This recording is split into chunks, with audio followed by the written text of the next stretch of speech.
And we're live with another episode of BS Busters. And today, we're talking about, this is a two-parter. I initially thought this was going to go 2 hours, but it'll probably be less than that. Because, I mean, how deep can you go into Marvel and DC and the Godzilla news? And what other interesting tidbits came out at San Diego Comic-Con? Like, you can't go that deep into it. And then the next section, the section after that is just making a rhythm game. Because I think Rock Band has been done to death.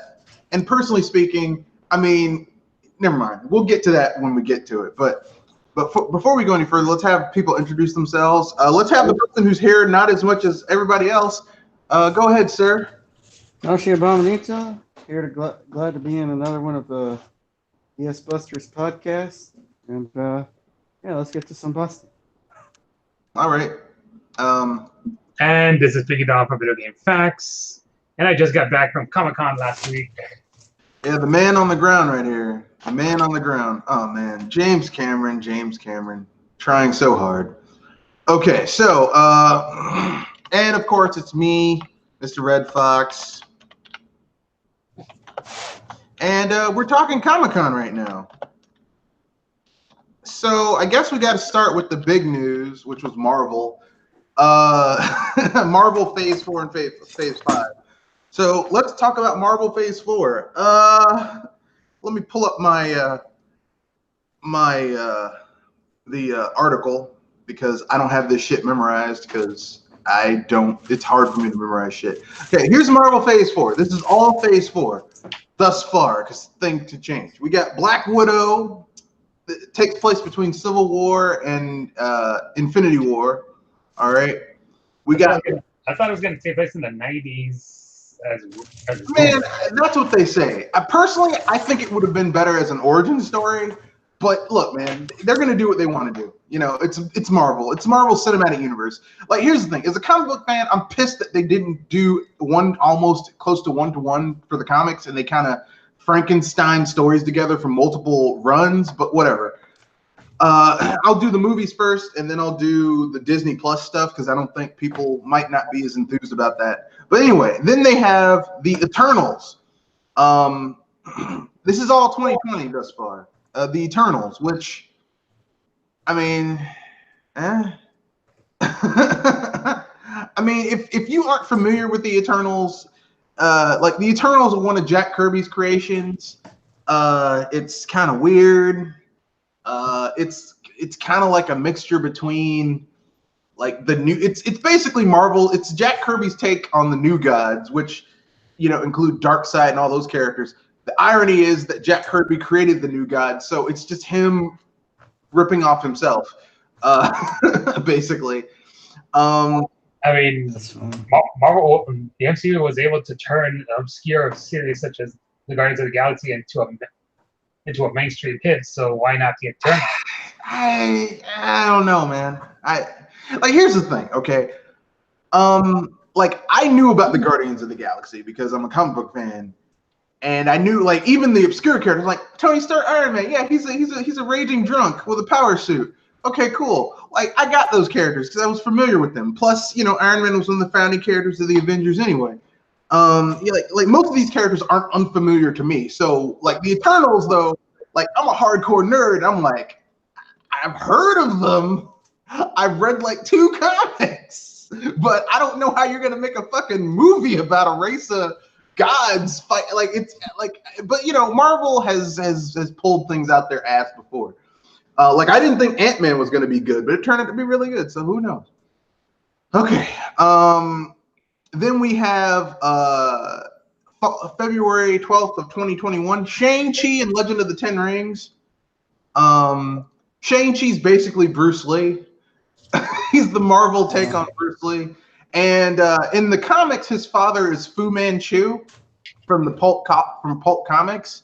However, Marvel lost the rights to Fu Manchu, and they can't really use Fu Manchu because that's kind of used as a slur against Asian people. So instead, they made his father the Mandarin, the real Mandarin, and not that bullshit they did in Iron Man 3. Yeah, when I learned about the origin of the Mandarins, like, it's really weird because it's like, yeah, they fucked up on that one. Were they really afraid to use magic? I thought Iron Fist wasn't Thor out by that time? I mean, they're already they were. It's like, why are you guys afraid to use magic in this universe? You said isn't Iron Fist what? No, Pinky, you said what? I thought Iron Fist was supposed to be Marvel's rip on Bruce Lee. No, Iron Fist is the Danny Rand is basically the how can I put this polite? Oh, fuck it. It's my podcast. I don't need to be polite. Danny Rand is the whitewashed, like he basically Danny Rand is Marvel's take on Kang from Kung Fu. Okay, this white guy who was raised in the Asian tradition, who's like, yeah, I know Kung Fu, which is kind of it's I mean, really, it's white appropriation, really. Kind of like how they did that movie, The Last Samurai, and they have this white guy is the Last Samurai. I'm like, that's just offensive, That's some bullshit right there. That's the thing about white savior movies. Yeah, white savior stories in general. I just find that really offensive. That like The Last Samurai is just some white guy. Like I find that to be kind of offensive. So like Marvel took a second bite at the apple with Shang-Chi, who really is an Asian guy who knows martial arts, and I'm like, that's badass. That's pretty cool. I like that. In the comics, his father was Fu Manchu, which is kind of racist, but small steps. And they've changed it to the Mandarin, the real Mandarin, the Mandarin who, like, here's the problem. Here's my problem with the Iron Man movies. Okay, like, yes, Robert Downey Jr., great Iron Man. They really set up that character well, but the background around him was kind of weak. Like they set up the Ten Rings organization. Now, what they should have been doing was laying down, okay, the Ten Rings organization is the front for the Mandarin, not Seth Killian, not Trevor, whatever his fucking name is, the real Mandarin, okay? Because if you read the comics, like Iron Man's fought the Mandarin multiple times, and half the time he gets his ass kicked, okay? The Mandarin has fucked up Tony Stark because the whole point about the Mandarin is that Tony Stark is a man of technology and science. The Mandarin is a fucking magic user who has these 10 rings that each one grants him as a special ability. And all 10 of them makes him into basically a minor god. And the reason Tony Stark in the comics has the fucked up heart and had to replace it with a reactor and has to wear that suit and shit, because he was talking shit to the Mandarin when the Mandarin kidnapped him, and the Mandarin hit him with an energy blast in the chest and fucked him up. So really, they could have really introduced that character, but Marvel, I mean, look, I understand it was your first major series and you had to play it safe, played a little too safe in some cases. But anyway, and they tried to fix it. We fucked up. They tried to fix it with a short after the fact, but now they're finally bringing back the Mandarin. What? I didn't say anything. I was getting some feedback there. But yeah, so now they're bringing in the Mandarin. Shang-Chi, from what I heard, Shang-Chi is going to be their first like pure Kung Fu film. They've got Tony Leung playing the Mandarin, and they've got, I don't know who they've got playing Shang-Chi, but whatever it is, it's going to be a Hong Kong action style film, which is great. I'll watch it because I like Hong Kong action style films. Hell, I cut my eye teeth watching those cheap Hong Kong chopsocky martial art films. So does that also mean it's going to be all practical? I hope they use as much practical as possible. I mean, clearly it's not going to be totally practical because you're going to have the Mandarin use his magic abilities with his rings. But aside from that, Shang-Chi ain't got no powers. He's just a dude, I'm just a dude, a dude using martial arts. That's why they got, so hopefully they'll get someone who's physical enough to pull it off. Then we've got WandaVision, which is spring 2021, which is, I mean, I don't know, like, I guess it's going to be Wanda, the Scarlet Witch, using her abilities to basically bring back a version of Vision, I guess, after he died in Infinity War. I thought it was going to be more. I'm surprised they're going to be making a movie rather than just a TV series for their Disney Plus app. No, sorry, it is a Disney Plus series. And then after that, they got Doctor Strange in the multiverse of madness. That's pretty much everyone's reaction to Endgame because of the whole multiverse. Well, yeah, because basically you have different universes, and now Doctor Strange can really step into the stage and deal with different universes and multiverses. Maybe we can get some Shimmergarath action going on there.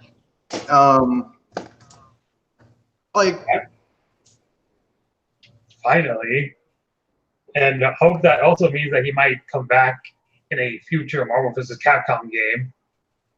Maybe. Hopefully, I hope that this new film, this new Doctor Strange film will, I hope it will bring in more of the lore of Doctor Strange. Like the fact that in the first movie, Dormammu was supposed to be this big bad. In the comics, Dormammu is the lackey of an even more dangerous villain, the Marvel Universe's version of the devil. All right?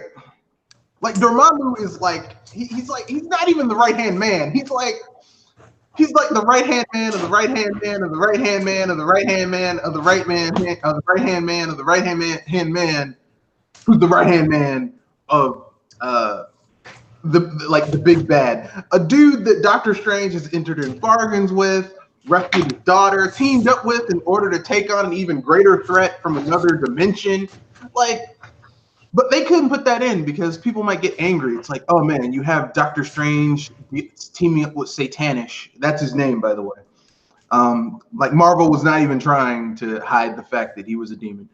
But yeah, it's kind of cool. And then we've got the other movie is Thor: Love and Thunder. I'm surprised that Thor is getting a fourth movie before Iron Man and Captain America. Well, Iron Man is dead, so if they do another Iron Man film, it's going to be passing on the mantle to a new Iron Man. Who else? I think they're trying to set up Spider-Man as the next Iron Man. Is that what they're Fuck no, because their sharing rights with Sony are going to be out in a few. Why set up him to be the next Iron Man when, personally, I think they should go with Black Panther. Make Black Panther the new leader of the Avengers. And I could have sworn they're going to use Falcon's Captain America for the fourth movie, but instead he's going to be used for a TV show. Yeah, it's Falcon and the Winter Soldier, so it's a buddy comedy movie. Here's the thing: Disney Plus sounds like a good idea right now, but I'm going to need more information before I bite down on it. But let's look at the Disney Plus shows of Phase 4. We've got the Falcon and the Winter Soldier.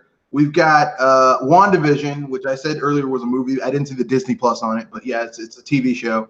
Then we've got Loki, which basically we get to go with the version of Loki that managed to escape with the Tesseract. So I guess this is how he's going to get his staff back. Like he stole the Tesseract, whatever. And in that universe, because that universe's version of Thanos is dead, that means that version of the Marvel universe is saved. So that means that version of Loki isn't dead. It's confusing. It's a multiverse. Then they have Marvel What If, which I guess is going to be an animated series. It's like a series of what if scenarios. Like what if, Yeah, I've heard about those. What if Spider-Man didn't get bitten by that ray? Yeah. Yeah, like what if Bruce Banner, when he was hit with the gamma radiation blast, he mutated, but it wasn't the beneficial mutation of becoming the Hulk. He just became a massive tumor growth. Like there's all types of interesting what if scenarios. What if Hulk was the last being left on planet Earth? That type of thing. And then we've got Hawkeye series, which is basically Hawkeye training his replacement. Likely his daughter. It's going to be his daughter. I mean, it might be his daughter. I don't know, but do you see that in the movie where before his daughter disappears? It could be his daughter. I don't know. Could be someone else. I don't know. Here's what I do know. Like a lot of their stars are aging out, so they need new blood.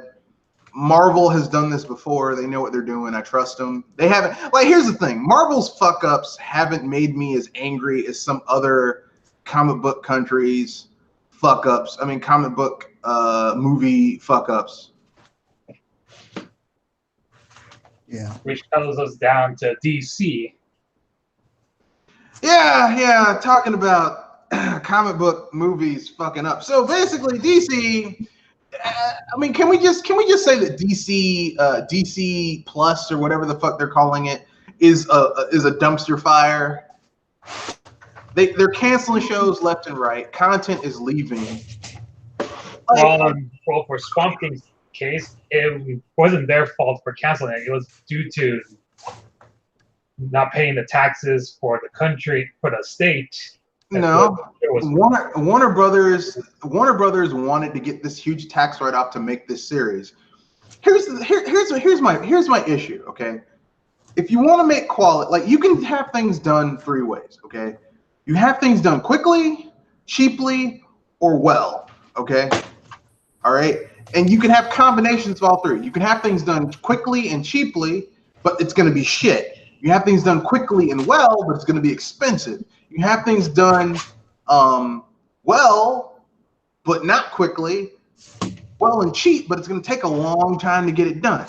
So I mean, it's like Warner Brothers is like, okay, we want this subscription service, we want people to pay for it, but we're not, because you look at the shows on Warner Brothers and that shit looks cheap as fuck. Like Teen Titans looks like crap. Teen Titans looks on par. Well, actually, it looks slightly worse than what you get on the CW. it looks really bad. Like, you look at Teen Titans and I'm like, man, it has me wishing for Green Arrow again. And Green Arrow looked cheap as fuck. It looked like knockoff Batman when it first came out. But this shit looks even worse. Like having grown ass people pretending to be teenagers, like a grown ass man pretending to be Robin when he's supposed to be a teenager. I'm like, come on, man. Like, because once Tim Drake grows up into an adult, like, he stops being Robin. He's like, I'm Nightwing now. Yeah. Like it doesn't even make sense. Like, why do you have these old ass motherfuckers pretending to be teenagers? It's stupid. I'm sorry. They got Starfire looking like a fucking hooker. Then it turns out, oh wait, she really is a hooker. I was like, what the fuck?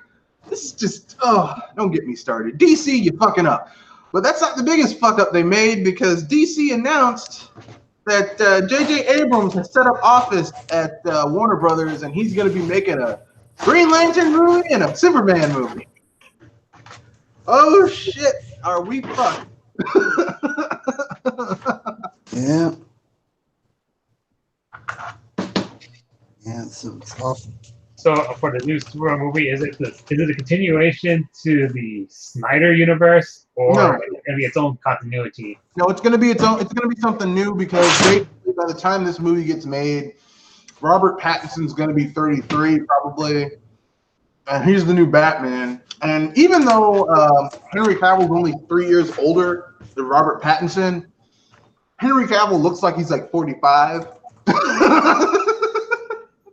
Like a really ripped 45, but still he looks like he's 45. And Robert Pattinson perpetually looks like he's like 23. And you can't have a Batman that's older than that. You can't have a Superman that's younger, that's older than Batman. That's what J.J. Abrams says. Personally speaking, I mean, it's like, here's the thing. DC just dug themselves out of the shitty movie hole.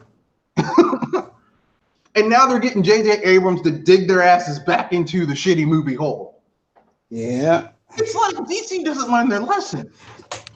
Because J.J. Abrams fucked up Star Trek, fucked up Star Wars, and now he's going to go fuck up Superman.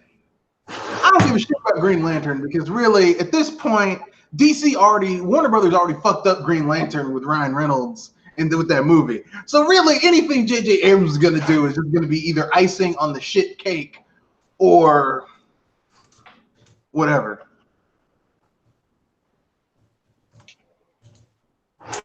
I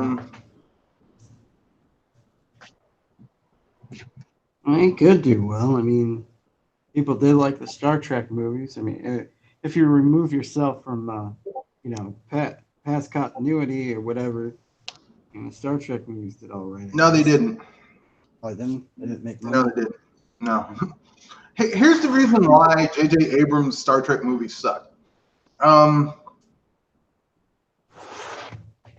Star Trek has always been the thinking man's science fiction. Yeah. Like you can't, and if you divorce Star Trek from thinking, then what you get is an inferior Star Wars. Because Star Wars is all about feelings. Like think about it. Every Star Wars film, what do you feel? Let go. Feel. It's all about feelings, Yeah. Whereas Star Trek, you have to think. Like it's not for, like, if you're a dumbass and you just want to see shit explode, Star Trek is not for you. Okay, go watch Star Wars. You can see all the explosions you want. See people blow up Death Stars in space with fire and explosions, even though space doesn't have oxygen, so you can't have a chemical reaction to have an explosion of fire. But whatever, let it go because it's enjoyable. Yeah. It's enjoyable and it's fun. It's fun. Yeah. And the thing is that J.J. Abrams turned Star Trek into Star Wars, or he intended to. And the first movie made money. If you adjust for inflation and stuff like that, it still wasn't as profitable as Star Trek: The Motion Picture from '79. So still didn't beat the top dog. And then, I mean, basically, you get diminishing returns with each film. Like Star Trek in Darkness, which was Alex Kurtzman's take on Wrath of Khan, was offensive. That was a bad movie. That movie, like here's the thing. They went to the Star Trek convention, Star Trek Con, and they asked people, do you want us to do a take on Wrath of Khan? Wrath of Khan to Star Trek fans is one of the, like, it's basically like Empire Strikes Back for Star Wars fans. Like, Empire Strikes Back is so good. Just leave it the fuck alone. No, we're going to do our own thing. We're going to do our take. Alex Kurtzman is not that good of a fucking script writer, okay? He's not that good. So for him to sit there and say, well, I'm going to do Wrath of Khan, no, please don't. And they did it, and it turned out to be it. First of all, why would you make Khan Noonien Sung the whitest man on planet Earth? Benedict Cumberbatch. Even his name is white.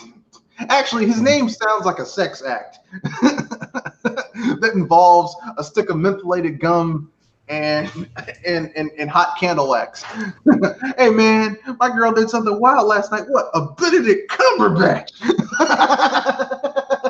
It was insane. I loved it. But that's neither here nor there. So basically, Star Trek went downhill. Hell, even J.J. Abrams' own franchise that he owns himself is kind of shit nowadays. Cloverfield. One good movie, everything else has been shit.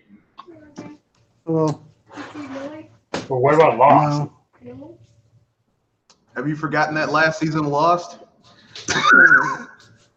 Do we have to? Now, to be fair, J.J. Abrams wasn't there for that one. He went to go do something else.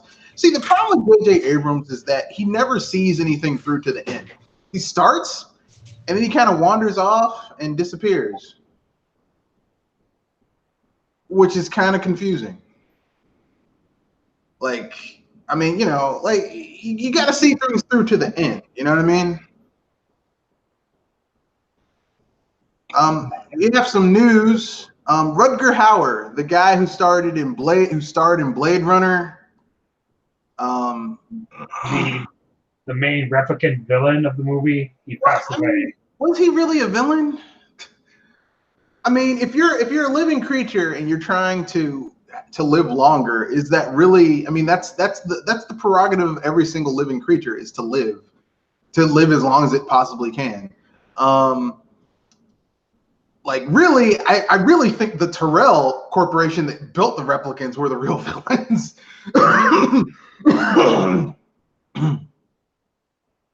But, I mean, that's the thing about good science fiction. Good science fiction is supposed to make you think, which is why I don't think Star Wars is really science fiction. It's more fantasy. But that's neither here nor there. Yeah, Rutger Hauer died. He was 75. He lived a long life. He was weird as fuck, but we lost a champion.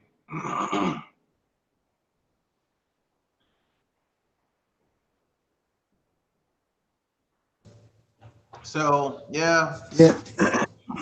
yeah. I remember seeing Into Darkness a few years back, and I thought it was not even knowing any of the continuity. I thought it wasn't a very good movie. No, it wasn't. It was totally everything about it. See, here's the problem with J.J. Abrams' J.J. Trek. J-Trek, as Star Wars fans call it. The problem with J-Trek is that, like Star Trek, like you can explain a lot of things in Star Trek as long as you logically explain what you're trying to say. Like Star Trek fans will go with it. But here's the thing: there's already built-in continuity with Star Trek that you can't really ignore, or it doesn't work. So the whole point of Star Trek is that it's our history up to a certain point where there's World War III. World War III happens, and like society rebuilds itself. However, different people had different ways of rebuilding themselves. Some scientists in India and the Middle East said, well, we're going to rebuild humanity can't be saved, so we're going to create the perfect humans using genetic modification. And, basically we're going to create the perfect human beings. These perfect human beings had superior intellect, superior strength, superior mental capability, superior everything. And basically over time, they began to basically carve up bits and pieces of the world after World War III. And the one from India, Khan Noonien Sung. Now, he was created by Indians. He was a Sikh from India. Okay, in the comics, he's fucking ethnic as fuck. In the books, he's ethnic as fuck. J.J. Trek, because they basically changed the timeline that happened well after World War III and the Eugenics War, which doesn't make sense that Khan Noonien Sung would be a white guy. They got Benedict Cumberbatch. They used Benedict Cumberbatch. I understand Benedict Cumberbatch was breakable at the time, but he is not. Fuck, that movie was bad. That movie was so bad. I was offended at that movie. Like when. I think the reason why they did it, why they neglected the information about World War III, because according to Star Trek lore, it took place like during the 1990s. Well, that's the entire point, is that Star Trek lore, yeah, it took place during the 1990s because Star Trek, when it was first made, was made in the 60s. But they've moved that time period around. The general gist of the time period is the same. There's World War III. Well, actually, before World War III, you have a period of great unrest, great civil unrest. The rich get richer, the poor get poorer.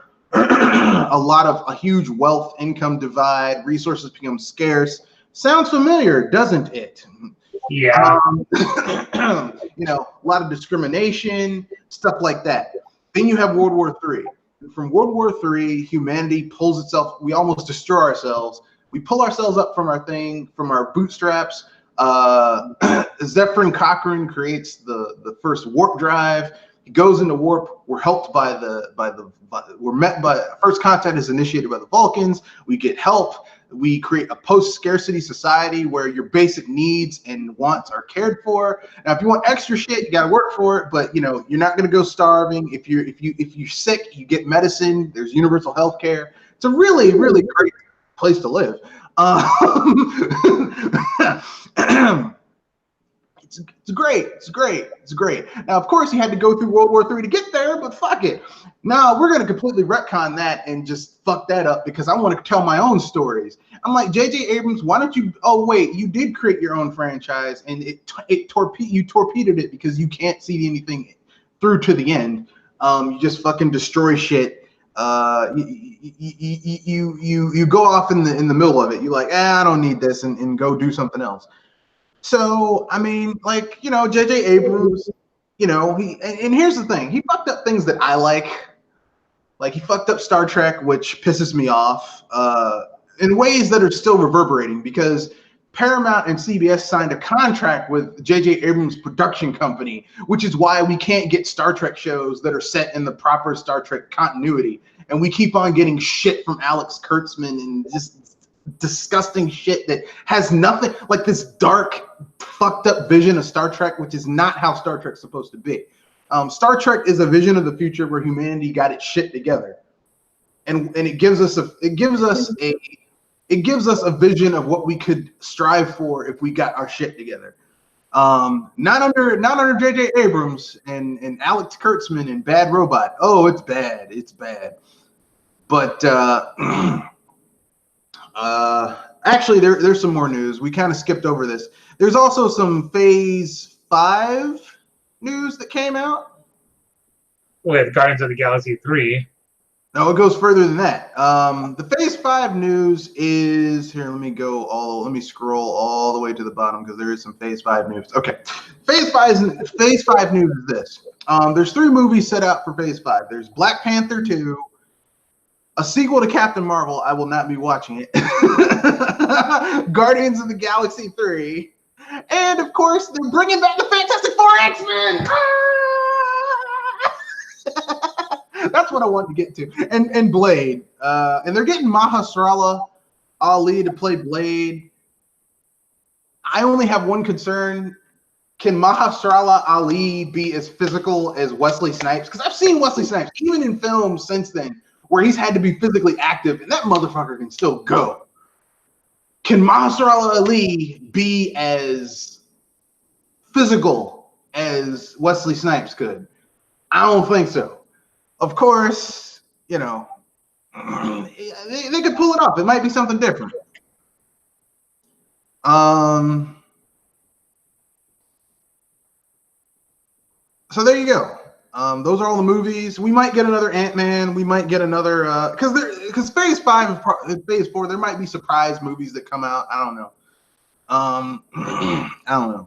But anyway, yeah. But back to DC. Yeah, I mean, like, some people are saying this is good news. I'm like, look, man, look. Everything that J.J. Abrams has touched over the last few years has not turned out well.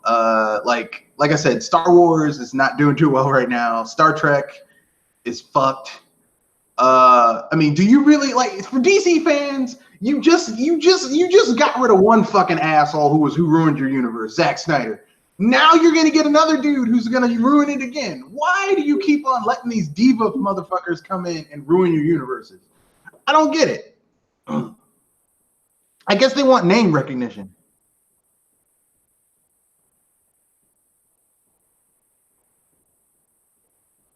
But it is what it is. Excuse me. So, any thoughts on these? If they get that name recognition, then you know, people are more likely to see their movies, which means they'll be more likely than to see more of their movies or whatever. That's probably their thought process. That's the opposite for me. Like J.J. Abrams now is like, it's like someone said doo-doo brown to me. It's like, oh, J.J. Abrams, nope, nope, not watching this. Because I've been burned 3 times with J.J. Abrams films. I was burned on Star Trek, the reboot. I was burned on Star Trek Into Darkness. And I was burned on Star Trek Beyond. I do not want anything to do with anything J.J. Abrams anymore. Like, I'm done. And I'm one of those people who didn't like Cloverfield. I'm like, this is some shit. No, probably not. You're not big into those found footage stuff. No, found footage doesn't bother me. But what bothers me with J.J. Abrams is that he relies too heavily on MacGuffins and not explaining shit. Like, that bothers me. It bothers me when directors don't want to explain. Yeah, that was Lost. Yeah, like all of Lost was the island. The island was one big freaking MacGuffin. Yeah, essentially. You know what's? It's like, that's cool. What is that? I don't have to tell you shit. That basically that should be J.J. Abrams' middle name. J.J. I don't have to tell you shit, Abrams. I mean, sorry. Got a piece of. I like that series. I like that series and all, but I'm not afraid to admit that it was a deeply flawed show. No, they're like, for people who say that they love for people who say that they love Lost, I can give you a better series that's much better than Lost. Fringe. Fringe was much better than Lost, and it actually explained shit, and there was stuff going on that made sense. And it dealt with alternate universes and people doing shit. It was actually really well written, and it was better. Like here's my problem with J.J. Abrams. People give J.J. Abrams all these fucking accolades that he has not earned, and they treat him like they're like, well, he's like Steven Spielberg. No, he isn't. No. Let me put it this way: Steven Spielberg has flushed things down the toilet that are more profound and more interesting than what J.J. Abrams has done on his better days. All right. Yeah. Like, and I mean, you can't even compare the two because, like, Steven Spielberg's just like his movies are better. Even his shittier movies are better. Yeah. You know. And I've never walked out of the ending of a Steven Spielberg film and felt like, man, that ending was shit. Every film, Steven Spielberg, look, his wife must be happy because he knows how to finish the job. All right. J.J. Abrams never finishes the job.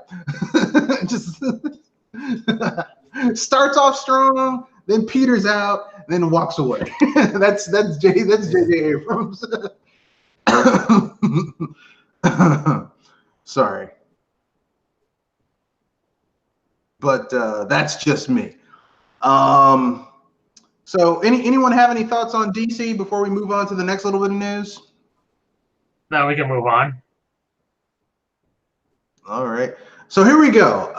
We got the Gojira news from Comic-Con. Basically, it was the 65th anniversary of Godzilla. God damn, it's the oldest contiguous franchise in history.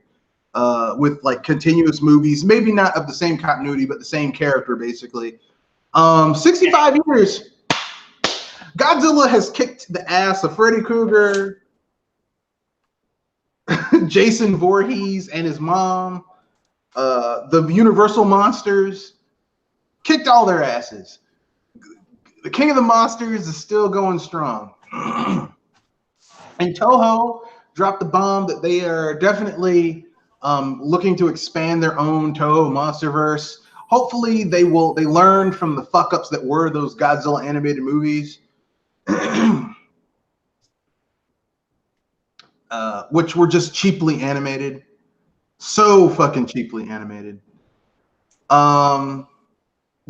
So cheaply animated. And at the main show floor, they were showing movie props, including a photo op with one of the Godzilla suits. Yeah. And Toho is finally opening up a Godzilla store in Japan, which means next time I go to Japan, I'm gonna have to go to the Godzilla store. Because last time I went to the Godzilla studio, the Toho studio tour, you can get a picture of Godzilla. I have to find that picture and see if I can digitally upload it and show you guys. It's fucking awesome. But go see Godzilla. Now you can buy all the Godzilla paraphernalia you want. Is it going to be as expensive as it was at the fucking Toho studio store? Might be a little bit cheaper, but still up there. It's really expensive. But if you're a Godzilla fan, you got to go for it because I mean, it's the King of the Monsters.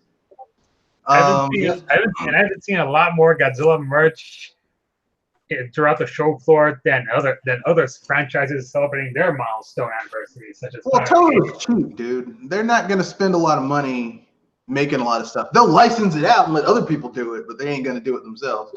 Like, I mean, in Japan, which is like one market, you can get a lot of Godzilla stuff. But if you go outside of Japan, it's very few places that really have it and carry it, and most of those are imports, so it's still like not really local stuff. I had to look, man. Do you know what I had to do to get my burning Godzilla that lights up when you press a switch on the back? Yeah. I had to sacrifice a goat and a chicken and run around and find a 4-leaf clover and sacrifice it and throw it into a dimensional portal and drop $170, and then I got my burning Godzilla. Here's a photo I took from the Godzilla panel at the Comic-Con. So that's I think that's the Godzilla from This is from Godzilla 2000. Now that looks more like Godzilla from Final Wars, but whatever. It could be 2000. But anyway, yeah, I'm a Godzilla fan. I'm glad this Godzilla news. Basically, the legendary picture deal is still on, while Toho's going to be doing their own thing. So you'll get Godzilla from 2 different flavors, which is good. Maybe Kong versus Godzilla will be better. Maybe they won't waste their budget on a whole bunch of monsters no one cares about. Except, like, really, there should have been only 4 monsters, maybe 5, in Godzilla King of the Monsters. Although it was cool for at the end of that movie to have Godzilla have his kiss the ring bitch moment with the other monsters. It's like, one motherfucker's not here.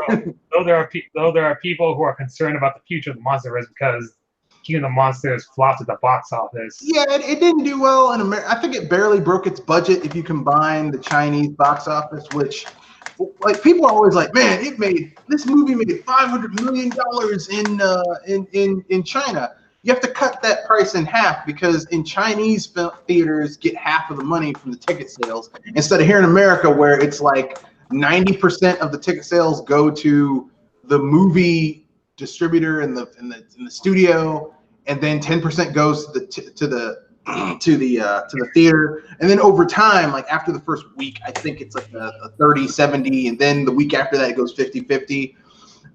Which is why, 3-4 weeks after the fact, which is why most theaters make their money from concessions, because they don't make money off of ticket sales, especially for new shit. And and the movie flopping, movie barely making its budget back, had kaiju fans blaming over Disney for it flopping. No, I don't think that's what happened. I think the problem with Godzilla King of the Monsters was they spent too much money on those other monsters, especially CGI wise. They put way too much human drama in there. They could have cut that human drama out of there. Because here's the thing: no one goes to a Godzilla movie for the humans. No one gives a shit about the humans. I disagree. That would be okay, let me ask you a question. A Godzilla film. Name one Godzilla film where you gave a fuck about any of the human. Okay, except for the Godzilla, Godzilla. Except for Godzilla 54 with Dr. Serizawa and those people. But after that, no one gave a shit about the human characters. Godzilla against Mechagodzilla. Terror of Mechagodzilla. No one cared about those people. Look, you were there. The only reason anyone cared about Godzilla against Mechagodzilla in the 70s was because you got that. I'm talking about the 2002 version, not the Well, no one cared about those people. They want to see Godzilla fight Mechagodzilla. That's it. No one cares. It's like when you watch a slasher film. I don't care about these people. I want to see them die. They have very poor taste in movies. No, it depends on. Okay, let me put it this way. Saying that you care about the people is, I know this is going to get a little crass, but it's very apropos. It's like someone watching porn and saying, I don't care about the fucking, I like the storyline. Why are you? No one's here for the story actually matters. And no one's here for the story. People watch a Godzilla film because they want to see a guy in a rubber suit beat the shit out of miniatures. That's what they're there for. They were like, we're telling this environmental message, and we need to tell this deep story about how humanity. No, man. Look, Dr. Serizawa said it first. That's in the first movie. Let them fight. It's like, well, we can back it. Let them fight. Well, can't we just let them fight? Look, let them fight. Stop trying to fucking look. Stop trying. Look. Okay, here's the thing. Okay, if you're gonna have this big interpersonal genre type film, like dramatic film where you're like going in depth and you have these Shakespearean thespian style actors, I am an actor, I trained at Juilliard. If you're gonna have that level of acting in a Godzilla film, you're gonna spend way more money than you need to. Why? Why? Why? Like, I didn't walk out of any of the legendary Godzilla films saying, man, that acting though. I was like, man, I like seeing those monsters kill each other. That was great. Hell, Kong Skull Island. I like the movie. I think it's one of the better, it's one of my favorite adaptations of King Kong after the 33 version. But I'm going to tell you right now, I'm so glad that movie didn't follow the normal trope of King Kong and King Kong getting kidnapped and put into slavery and pimped around so they could make money in New York. Because they need him to live so he can fight Godzilla. And they also were wise enough to realize that people are tired of that fucking racist ass narrative. But anyway, I'm glad that we didn't have that. And Brie Larson was in it. She wasn't fucking annoying. Although I liked when Sam Jackson was like, bitch, please. That was funny. But anyway, the movie was great. I loved it. I thought King Kong was great. Skull Island was great. Now, I do have a theory. This is WB related because Legendary has their distributorship through Warner Brothers, so it works. How do you think King Kong and Godzilla are going to come into conflict for Skull Island? Who wants to go first? Let's see. We know that in the ending credits, there was news reports about Godzilla and the other monsters going to Skull Island, and probably Kong will try to fight them back because they're entering his turf. That little shitty island. Okay, man, I can have it. Because Monarch is apparently building something over there, and it's attracting the monsters over, including Godzilla. Maybe this is going to be their version of Monster Island.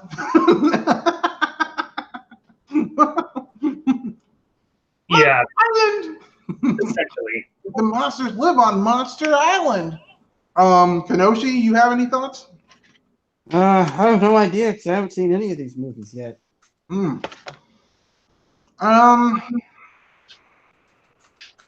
it's been rumored that that Godzilla is gonna die in Kong Skull Island.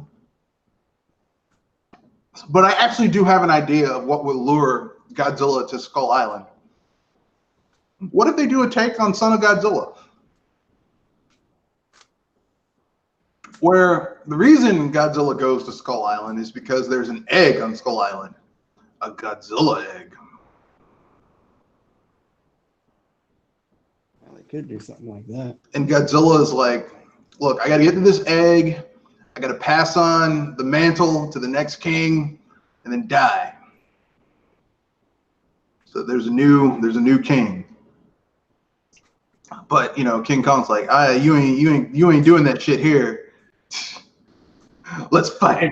It'll have to be a brand new one because Joe has made trademarks for both Baby Godzilla, Little Godzilla, and Godzilla Jr. I know, but I mean, hell, they made a new King Kong. They made a new Godzilla. They made a new Burning Godzilla. Although I'm gonna keep it real, the legendary Burning Godzilla not as impressive as Burning Godzilla from Godzilla vs. Destroyer.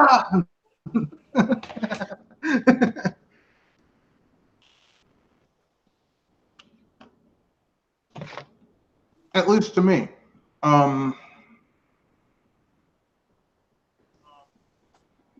But that's my own personal opinion.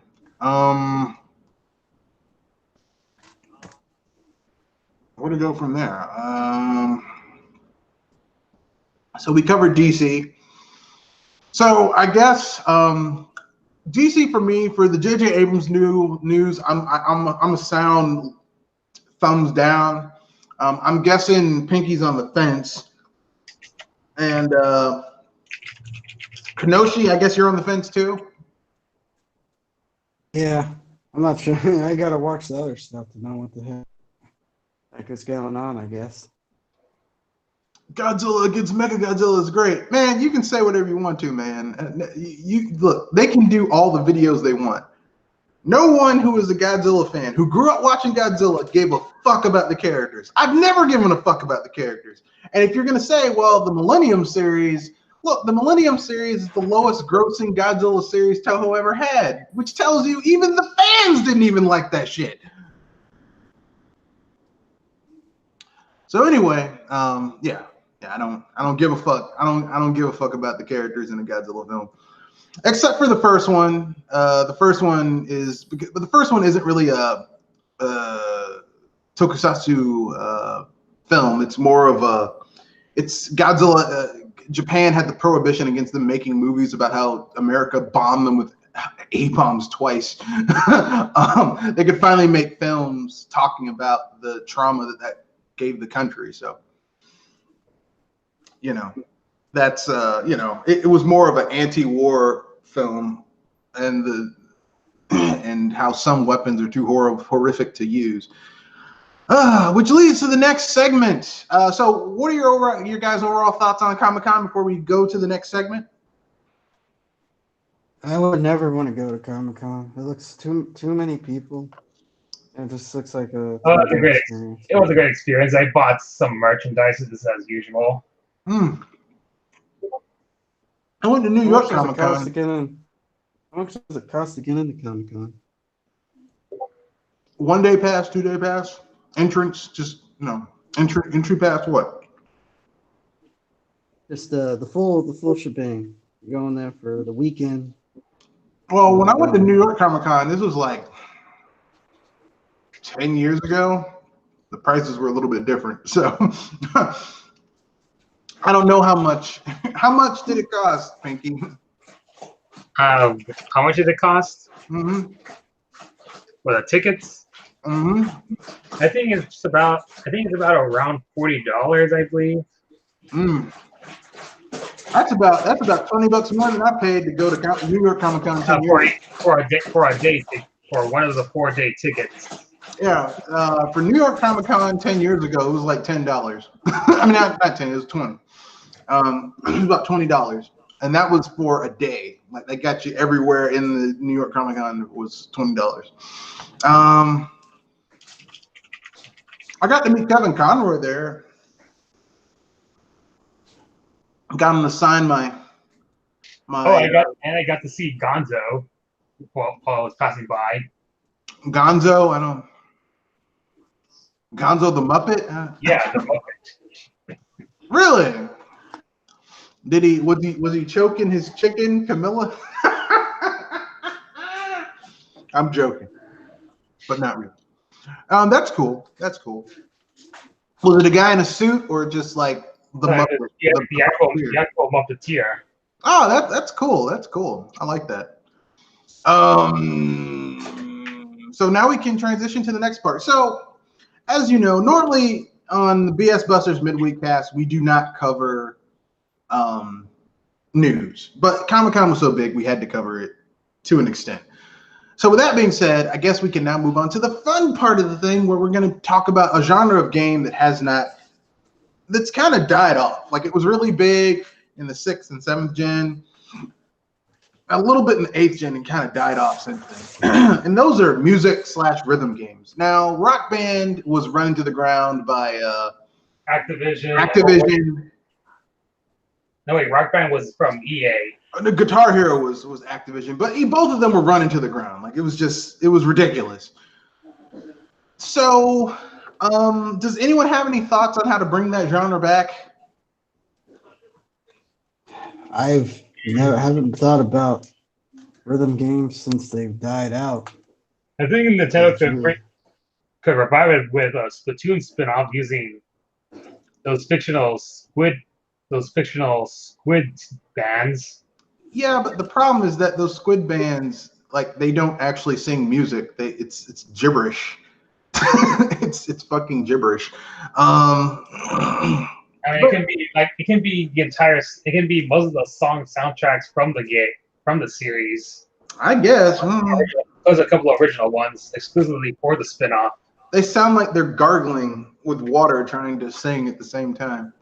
But I guess that's how Inklings talk. I don't know, man. That could work. Here's some breaking news. A new Yakuza game is going to be announced. Going to be unveiled next month.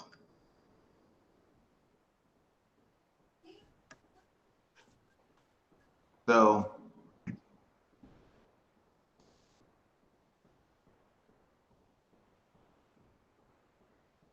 There you go.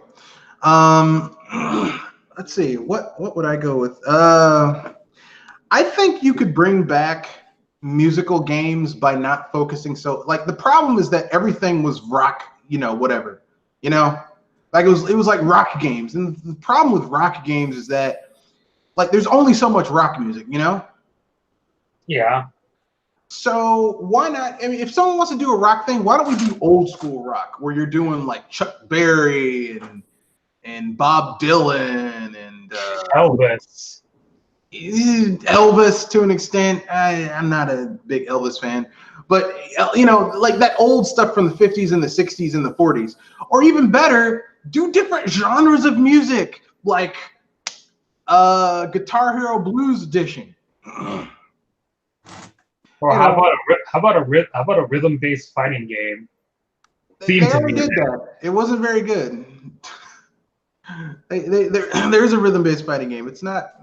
It's a little iffy because your normal instincts in a fighting game is to try and get as many hits as you can and block and all that shit, and you can't really do that in a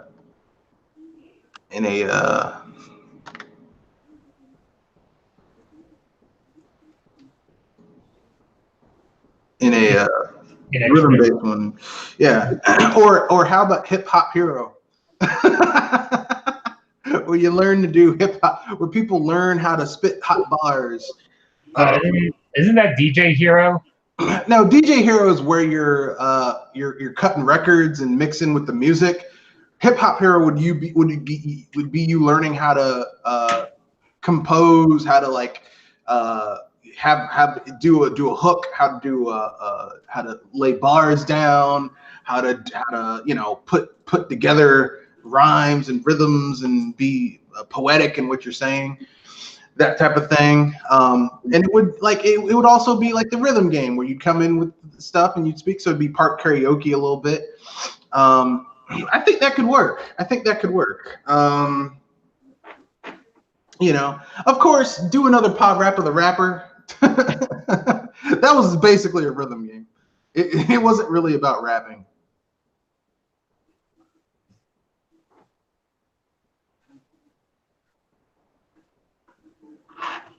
Yeah.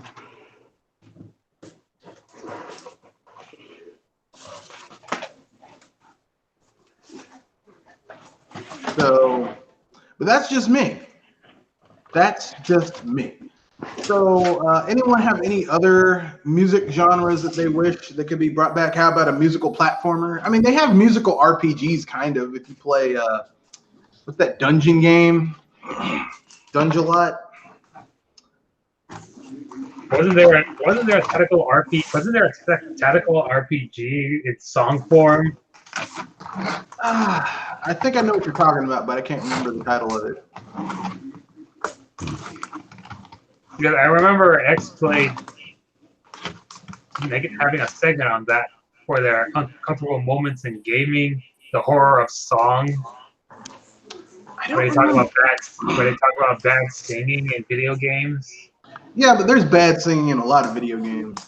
There is an RPG where it's all about music, but it's not really like the music. Like the game isn't musical; it's just about music. Like there's music in it, but it's not really what you might think it is. Yeah.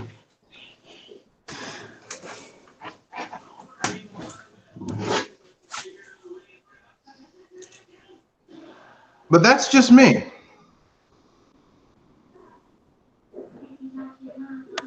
So anyone else think that music games can be brought back?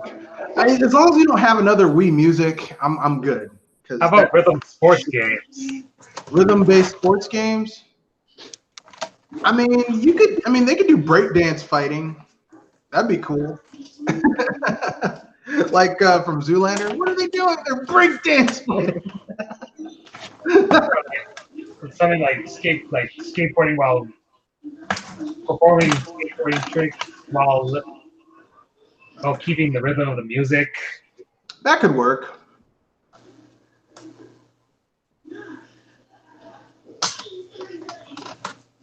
That could work. Anything else before we wrap things up? And A rhythm-based shooter. yeah, they already have that. It's called Rez. It was for the Dreamcast, and then it went to the PS2. It's actually really good. Like as you lock on and shoot at enemies, and then as you do that, like more shit comes on screen, and it changes the music. So it starts out as like a very like boom, boom, boom, like techno, and then as you hit stuff, the music changes. It turns into something else. It's actually really good. I think there's a sequel for the PS Move and the Xbox Connect. They do move more sluggishly when it's cold. So blizzard weatherman would say things like, bring a sweater, it's slow outside. I love my mom.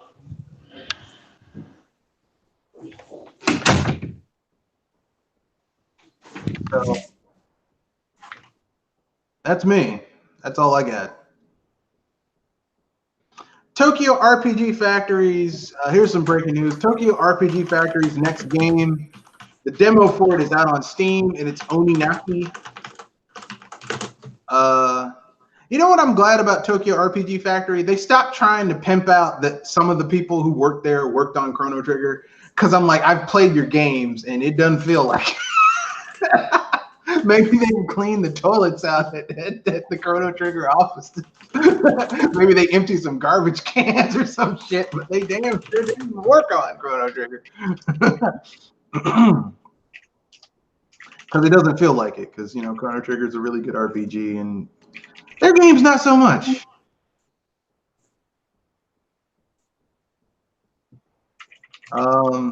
So for those of you who might be interested, you can get Fallout Game of the Year Edition for $13.79 on PC.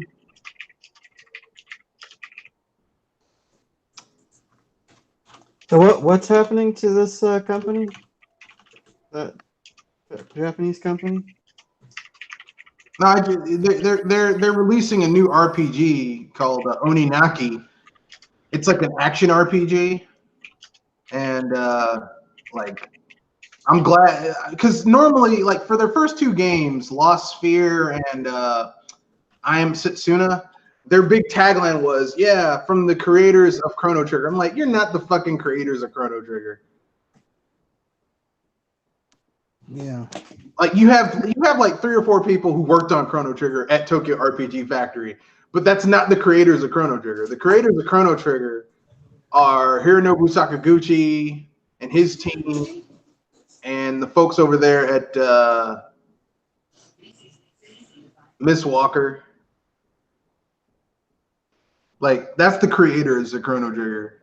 Yoichi Wada, the guy who did the music for Chrono Trigger, like those are the creators. Like, just because you are in the same building, that's like saying, man, we won, and you're like one of the bench warmers for a team that won the NBA. You didn't win shit. You were on the team that won, but you didn't win shit, you know. But I mean, you get the ring, you get to put it on your resume, but you didn't do shit, you know. Yeah. Which bothers me. It bothers me that people say that.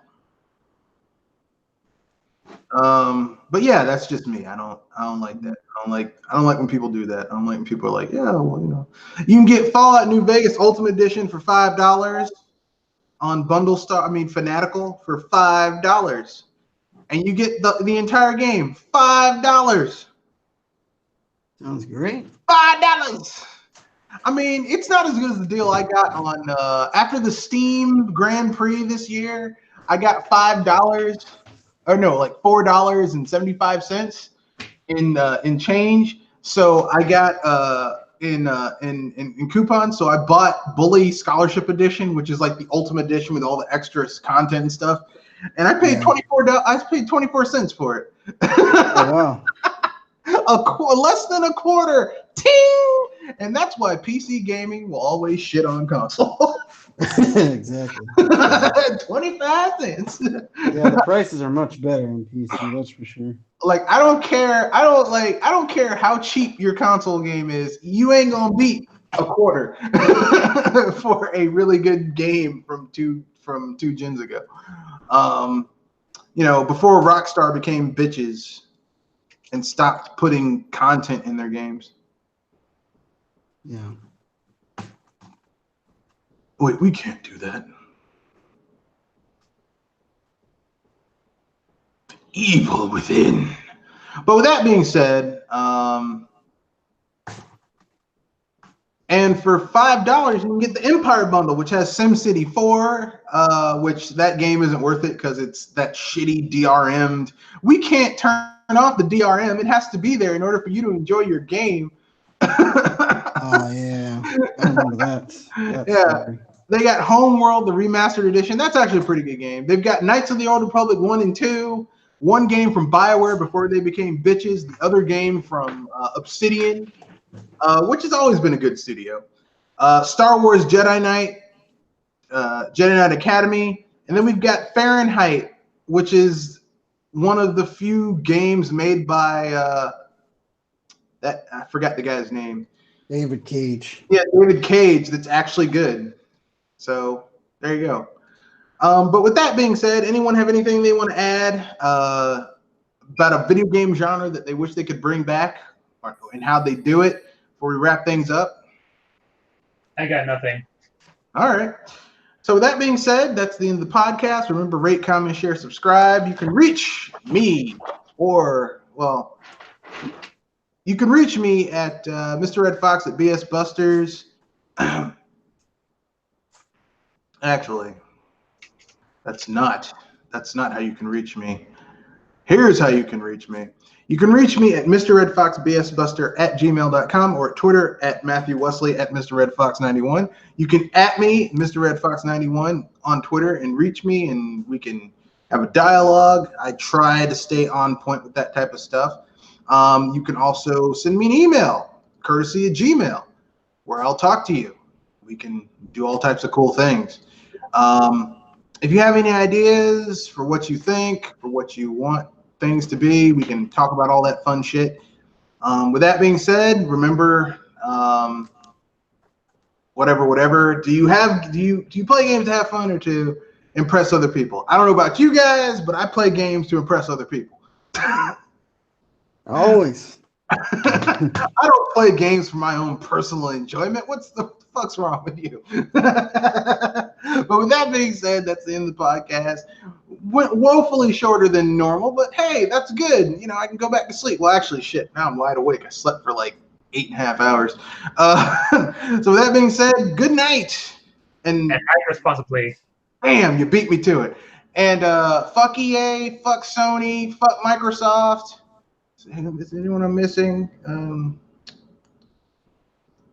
Did I say EA? Oh, I'm going to add EA again. Fuck EA again. Because they deserve to be double fucked.